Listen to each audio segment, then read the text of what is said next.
Et on va commencer par du football avec la finale de la CAN des U20 en Mauritanie. Bonsoir Lise-Laure. Bonsoir. Et donc c'était la finale. Alors après le bronze remporté hier au tir au but par la Gambie, pour la finale, l'Ouganda affronte en ce moment à Nouakchott le Ghana. Alors nous sommes à la mi-temps et pour l'instant le Ghana s'achemine vers un 4e titre.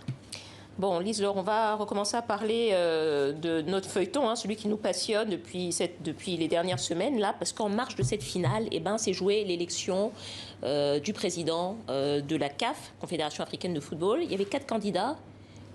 3 se sont retirés et donc maintenant il ne reste plus qu'un seul, c'est le milliardaire sud-africain. Racontez-nous un peu cette histoire. Alors c'est vraiment une élection, il faut le dire, qui fera date parce que le milliardaire sud-africain n'a plus d'adversaire, plus besoin d'attendre le 12 mars, la date des élections, sauf maintenant pour savoir s'il sera largement publicité.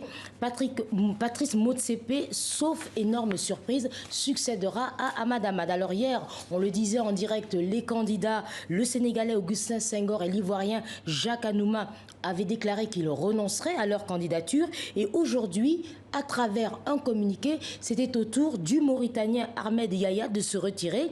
Il a pris la décision, je le cite, en accord avec ses camarades candidats, après des discussions franches et fructueuses où nous avons pris la décision d'unifier la liste des candidats à la présidence de la CAF. Bref, c'est le chouchou du président de la FIFA, Gianni Infantino, qui sera sans doute le prochain patron du football africain. Le feuilleton est loin d'être terminé. Et regardez, ce matin, cette photo, le patron de la FIFA, en l'absence de Jacques Anouma, ils étaient sur le terrain.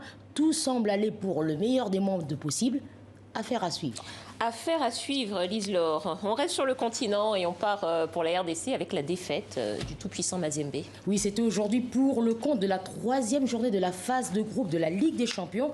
Cela faisait 12 ans que les Corbeaux n'avaient plus perdu à domicile. Et cet après-midi, le tout-puissant Mazembe s'est incliné face aux Sud-Africains du Mamelodi Sundowns.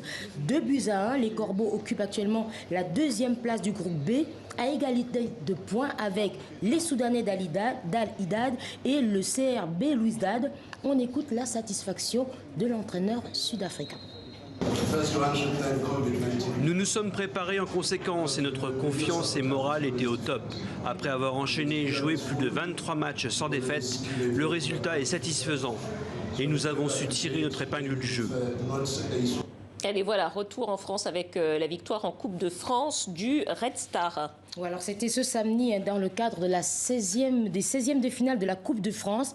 Le Red Star, actuellement en 3e division, s'est imposé à la dernière minute contre Lens, équipe de Ligue 1, 3-2. Les vétérans, le vainqueur et international sénégalais Cheikh Ndoye et son compatriote Pape Messa, auteur du premier but du Red Star, un mois après son arrivée en provenance de Troyes, ont exprimé leur satisfaction au micro de Karim Baldi.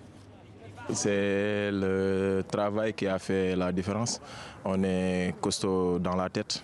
Oui, c'est pour cela qu'on a éliminé une belle équipe de Lens.